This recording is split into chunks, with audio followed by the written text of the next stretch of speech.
በማይታወቅ ቤት ውስጥ ሉፔ ስትነቃ ራሷን ታስራ አግኝታው ሳይመንም ከጎኗ ታስሮ ለመፈታት እየታገለ ነው። በመጨረሻም ራሱን ነፃ አውጥቶ እሷን ረድቷት የሉፔ ወላጆች በአቅራቢያቸው ሆኖ ሲጠሯት እሷም ወደ እነሱ ተንፏቃ ሄዳ ኤስቴባንና ማርታ ልጃቸውን አቅፈውም እጆቻቸውን ለመፍታትም አብረው ይሰራሉ። አሁን ነፃ የሆነው ሳይመን ለአርማንዶ እርዳታውን አቅርቦ የአርማንዶ እጆች ሲፈቱ ሳይመን ሴትየዋን እንዲረዳ ታዞትም አርማንዶ ቴሬዛን አረጋግቶ እጇን ሲፈታ ሳይመን ደግሞ ሆሴን መፍታቱንም ይቀጥላል። ሌላ የሚረዳው ሰው በሌለበት ሳይመን በሮቹን ለመክፈት ቢሞክርም ነገር ግን ተቆልፈው ነበር። ለምን አንድ ላይ እንደመጡ እያሰቡ እርግጠኛ ለመሆን በክፍሉ ሰፍኖ ማይተን ምንም እንኳን ሉፔ ብታስጠነቅቀውም ሳይመን አንድ ብርጭቆ ወስዶ ሊገደሉ ቢሆን ኖሮ አስቀድሞ ይከሰት እንደነበረ ተናግሮ ይጠጣዋል።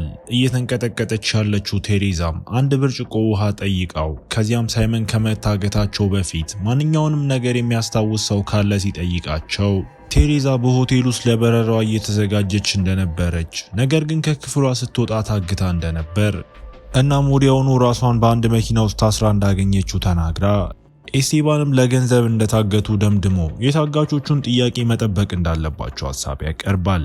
ከዚያም አርማንዶ በሕክምና ጉባኤ ላይ ያለ ሁለት ሰርጎ ገቦች ወደ ክፍሉ እንደገቡ ያስታውሳል። ማርታ በከተማ ውስጥ እንደታገቱም ጨምራ ሉፔ እንደምትሞት በመፍራት መደናገጥ ስትጀምር ኤስቴባንም ብሩ እንደተከፈለ እንደሚለቀቁ ለልጁ አረጋግጦላት ሆኖም ግን ሆሴ ምንም አይነት ጥያቄ ሳይቀርብለት ለስቃይ እንደተዳረገ በመግለጽም በዚህ ሐሳብ አይስማማም። አርማንዶ የሆሴን ጉዳቶች መርምሮ ዓላማው ስቃይ ማድረስ እንጂ መግደል እንዳልሆነም ያረጋግጣል። ሳይመን በመካከላቸው ያለውን ማንኛውም ግንኙነት ለማወቅ ራሳቸውን እንዲያስተዋውቁ ሐሳብም አቀረበ።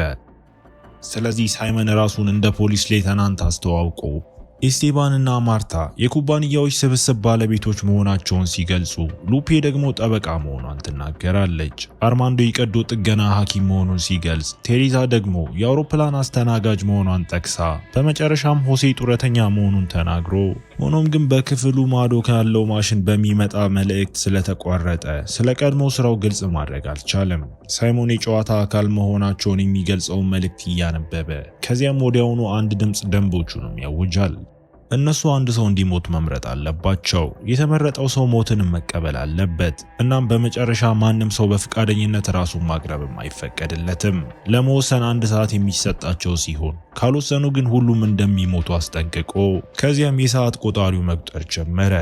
ድንጋጤ ሲሰፍን ማርታ ሁኔታውን ትቆጣጠርና ኤስቴባን ይህ ተጨማሪ ገንዘብ ለመበዝበዝ የሚደረግ ሙከራ ብቻ እንደሆነ ተናግሮ ሴትዮዋ ጠቃሚ ሰዎች መሆናቸውንና ሰዎች ቀድሞ እየፈለጓቸው እንደሆነ በልበ ሙሉነት ትናገራለች። አርማንዶ ዝም ብሎ መጠበቁንም አይስማማም። የሆሴ ተሞክሮ አጋቾቹ ገንዘብ እንደማይፈልጉ እንደሚያሳይ ጠቅሶ ሉፔ እንዲሞት አንድን ሰው መምረጥ ደህንነትን እንደሚያረጋግጥም ትከራከራለች። ከዚያም ቴሬሳ ሌሎችን የመጠበቅ ግዴታ ስላለበት ሳይመን ምርጫቸው መሆን እንዳለበት ሐሳብ ስታቀርብ ሌተናንቱ በመገረም ሌሎችን መጠበቅ እና ራስን መስዋዕት ማድረግ ሁለት የተለያዩ ጉዳዮች እንደሆኑ ያብራራል።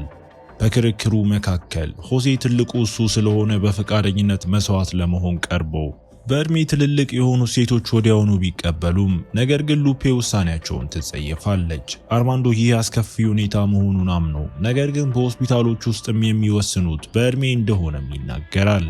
ጠበቃዋ ሆስፒታል ውስጥ እንዳልሆኑ ተናግራ ወደ ሆሴ ጎን ሄዳም ሉፔ የሆሴ ሕይወት ከማንኛውም ሰው ጋር እኩል እንደሆነ በድፍረት አውጃ ሐኪሙ በሱ ምትክ ለመሞት ፍቃደኛ መሆኗን በመጠየቅም ሲሞግታት በዚህም ልጇ ንግግር ሲያጥራት ማርታ ጣልቃ ገብታ ሁኔታውን የበለጠ እንዳታወሳሰበው ብትመክራትም ሆኖም ግን እሷ ተቃውማ ድምፅ እንዲሰጡ ሐሳብ ታቀርባለች። አርማንዶና ቴሬዛ ወዲያውኑ እምቢ ብለው ጠበቃዋም እድሜ የአንድን ሰው ዋጋ አይገልጽም ስትልም ትከራከራለች። ሐኪሙ የእያንዳንዱን ግለሰብ ብቃት እንዲገመግመው ሐሳብ አቅርቦ በየዓመቱ የ60 ሰዎችን ሕይወት እንደሚያድን በመግለጽ በክፍል ውስጥ በጣም ጠቃሚ ሰው እሱ እንደሆነ ሲናገር ማርታ ደግሞ 80,000 ሰዎችን ቀጥረው መተዳደሪያቸውን እንደሚደግፉ ትመልሳለች። አርማንዶ ተስፋ በመቁረጥ የግል ጥቃቶችን ጀምሮ ኤስቴባንንም ቤተሰቡን ለማዳን ራሱን ባለማቅረቡ ፈሪ ነም ይለዋል። ሆሴ ጣልቃ በመግባት ሁሉም ሰው ጭቅጭቁን አቁሞ እሱን እንዲመርጡ ሲማጸናቸው ሉፔ ሐሳቡን መቃወሟን ቀጥላ፣ ማርታ ግን ጡረተኛውን ለልግስናው ማመስግነው፣ ቴሬዛ ወደ ሆሴ ቀርባ እሷን ማመስግነው፣ ሉፔ ደግሞ በሴራ እየከሰሰቻቸው ሆሴ ይህ ዕጣ ፈንታ እንዲገባው የሚያደርጉ ነገሮችን እንደፈጸመ ሲገልጽ፣ ሳይመን የእምነት ቃል ፍለጋ ቢቀርበው ነገር ግን ሽማግሌው በዝርዝር ለመናገር ፈቃደኛ አይደለም። በድንገት የጎን በር ይከፈትና ሆሴ ባልታሰበ ሁኔታ በጥይት ሲመታ፣ ይህም ሳይመንን በድንጋጤ ውስጥ ተወው። በሩ ሲዘጋ በውስጡ አንድ ወንድና አንዲት ሴትም ይታያሉ። ቀደም ሲል የነበረው ድምፅ ሆሴ ራስን መስዋዕት ማድረግ አይቻልም የሚለውን ደንብ እንደጣሰ ተናግሮ ደንቦቹን ደግሞ አብራርቶ ጨዋታው መቀጠሉንም ያሳስባቸዋል። ባለሀብቱ ስንት እንደሚፈልጉ በመጠየቅ ሲጮህ በአርማንዶና በኤስቴባን መካከል በሚደረገው ጭቅጭቅ መካከል ዋናው በር በድንገት ተከፍቶ በጥንቃቄ ተራ በተራ ገብተው ከታች የሚገኝ የጨዋታ ክፍል ያገኛሉ። አርማንዶ የፖስታዎችን ረድፍም አይቶ የመጀመሪያውንም አንብቦ ተከታታይ ጥያቄዎችን እንዲመልሱና የቃላት እንቆቅልሽ እንዲፈቱ ያዛቸዋል። ኤስቴባን ባይጫወቱ ምን እንደሚፈጠር ሲጠይቅ ይህም አርማንዶ ስለ ሁለቱ ገዳዮች በቁጣ እንዲያስታውሰው አድርጎት ሳይመን መልሶቹን ለማስቀመጥ በእንቆቅልሽ ሰሌዳው ላይም ለመርዳት ሐሳብ አቅርቦ፣ ስለዚህ አርማንዶ ጥያቄዎቹንም ማንበብ ይጀምራል። የመጀመሪያው ጥያቄ ለኤስቴባን የቀረበ ሲሆን የኩባንያቸው የውሸት መሪ ስም ማን እንደሆነ ይጠይቃል። ኤስቴባን የሐሰት መሪዎች እንደሌሉ ሲሞግት፣ ማርታ ግን መልሱን ትመልሳለች። በመቀጠልም አርማንዶ ቴሬዛ አነቃቂ ሱሰኛ መሆኗን ተገንዝቦም በአሁኑ ጊዜ የሱስ ማቆም ህመም ውስጥ እንዳለች ይገምታል። ምንም እንኳን ጠበቃ ብትሆንም ሉፔም ከኮሌጅ እንዳልተመረቀች ተገልጦ ሳይመን ሎሬንዞ የተባለውን ባልደረባውን መክዳቱን ጨምሮ ተጨማሪ ሚስጥሮች ይወጣሉ።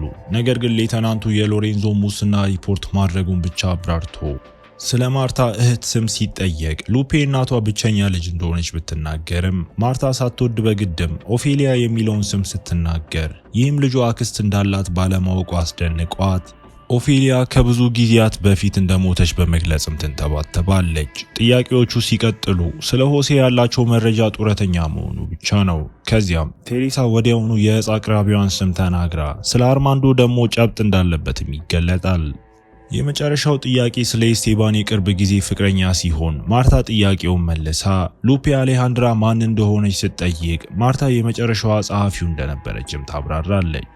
እንቆቅልሹ ፓብሎ ጄጋ የሚል ቃል ሲሰጥ ሉፔም ስሙን የሚያውቅ ሰው ካለ ጠይቋቸው ሳይሞን ለሆሴ ጥያቄ የሰጠው መልስ የተሳሳተ መሆኑን ተረድቶ በቪ ተክቶትም ከዚያም ሌተናንቱ ፓብሎ ቬጋ በጭካኔ የተሞሉ ጨዋታዎችን በማካሄድ በርካታ ሙሰኛ ባለስልጣናትን የገደለ ጨካኝ ሰው መሆኑን ይገልጻል።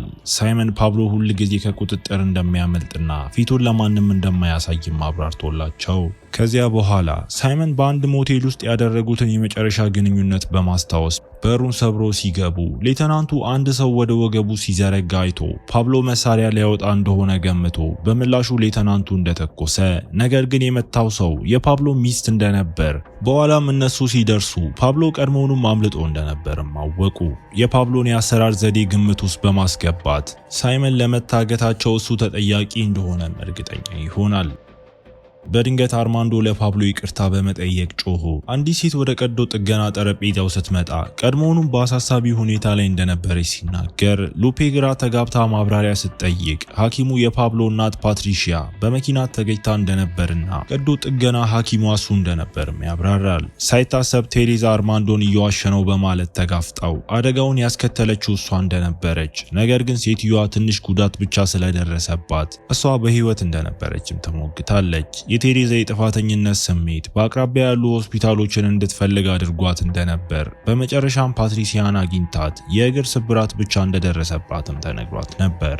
በድንገት አርማንዶ ድምጽ ማሰባሰብ ጀምሮ ቴሬዛን ሲመርጥ፣ በዚህም የአውሮፕላን አስተናጋጇ ጠበኛ ስትሆን አርማንዶ ማጸፋውንም መልሶ ሳይመን ጣልቃ በመግባት ከሐኪሙ ተቃራኒ ቆሞ ሐኪሙ በቴሬዛ ላይ ቅስቀሳ ሲያደርጉ ውጥረቱ ጨምሮም የእሷ ሱስና ግዴለሽነት ተገቢ ምርጫ እንደሚያደርጋት ይናገራል። ቴሬዛ ሐኪሙን እየሞገተች በእውነት በራሱ ጽድቅ የሚያምን ከሆነ ለምን በመካከላቸው እንደተገኘ ጠይቃው በድንገት አንዱ መሳሪያ ተከፍቶ የነርስ ሎፔዝ ድምጽ መጫወት ጀምሮ ሴትዮዋ የሞተችው በአርማንዶ ትዕቢት እንደሆነ የእሷን ማስጠንቀቂያ ባለመስማቱና ሳይታሰብም የፓትሪሺያን ሳምባ በመብሳቱ ለሞቷ ምክንያት እንደሆነ ትገልጻለች። በእውነታው የተደናገጠው አርማንዶ ተቆጥቶ ወጣቱ ፓብሎ የእናቱን ዕጣ ፈንታ ያወቀበትን ቀንም ያስታውሳል። በቴሬዛ ክስ መካከል አርማንዶ ለሌሎች ለሕክምና አገልግሎት ሲሰጥ አደጋዎች ሊከሰቱ እንደሚችሉ በመግለጽ ስህተቱን አቃሎም ከዚያም የአውሮፕላን አስተናጋጇን ስራዋ ዝቅተኛ እንደሆነ በመግለጽም አጣጥሏት ቴሬዛም ተቆጥታ ሐኪሙንም ትመርጣለች።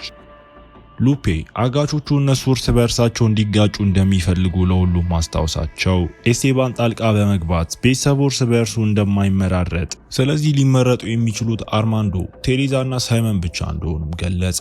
አርማንዶና ቴሬዛ ኤስቴባን ሚስቱ ላይ እንደማገጠ በመናገር በጥንዶቹ መካከል ጥል ለመዝራት ቢሞክሩም ማርታ ግን ምንም ግድ አይሰጣትም።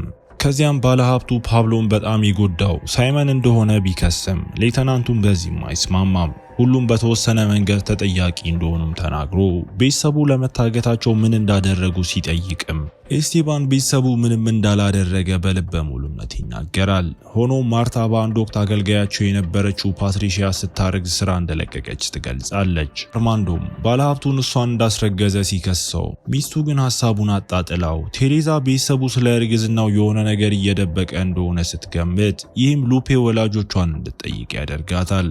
በድንገት በሮቹ ተከፍተው የሚቀጥለው ክፍል ይገለጥና ድምፁ እውነቱን የያዙ ዝርዝሮችን እንዲፈልጉ ማዘዛቸው። በውስጡ የህፃን የህይወት ደረጃዎችን የሚያሳዩ ምስሎች አሉ። ይህ በእንዲህ እንዳለ ማርታ ሚስጥራቸው ስለመውጣቱ ስትጨነቅ ኤስቴባን ግን ያ ከመሆኑ በፊት ሌሎቹ በግጭት እንደሚጠፉ ማረጋግጦላት ማርታ ሁኔታው ቢባባስ እንድትሞት እንዲፈቅድላት ባለቤቷን ተማጽናው ሉፔና ቴሬዛ ምስሎቹን ሲመረምሩ አስተናጋጇ እንደ እናት ባሏት ድክመቶችም ጸጸቷን ገልጻ በኋላም ሉፔ ስለ ቴሬዛ ድክመትም ለወላጆቿ ትነግራቸዋለች። ከጥቂት ቆይታ በኋላ አርማንዶ ፓትሪሺያ፣ ኤስቴባንና ማርታ በፓሪስ ያሉበት ምስልን አግኝቶ ሉፔ ፓትሪሺያ በእውነቱ ኦፊሊያ መሆኗንና ፓብሎ የአጎቷ ልጅ መሆኑን ትረዳለች። ሳይመን ምስሎቹ መልእክቶች እንዳሏቸውም ጨምሮ ለምሳሌ ፓብሎ በአእምሮ ህሙማን ማቆያ ውስጥ እንደተወለደ የሚገልጽ መልእክት አለ። ሉፔ አክስቷ እንዲህ ባለ ቦታ መውለዷንም አላመነችም። ይህም ማርታ እውነቱን እንድታወጣም አድርጓት። ማርታ ታላቅ እህቷ ኦፌሊያ የአእምሮ ችግር እንደነበረባትና ደጋግማ ራሷን ለማጥፋት እንደሞከረች ይህም አባታቸው ወደ ማቆያ እንዲያስገባት እንዳደረገውም ገልጻ ማርታ ሕክምናው እየሰራ እንደነበር ነገር ግን አንድ ሰው ኦፌሊያን እንደተጠቀመባት እሷንም ምንም እንኳን ቢመክሯትም ልጁንም እንደወለደች ልጁም እጁ ላይ የልደት ምልክት የነበረው ሲሆን ማርታም ለአዋላጅ እንደሰጠችው ትናዘዛለች። የአውሮፕላን አስተናጋጇ ለደረሰባቸው ችግር እነሱን እየወቀሰች ይህም የፓብሎ አስቸጋሪ ታሪክ ውጤት እንደሆነ ትናገራለች። ጊዜው እያለቀ ሲሄድ አርማንዶ ከሳይመንና ከቴሬሳ ጋር ማንም ለመሞት ፍቃደኛ አለመሆኑንም ያረጋግጣል።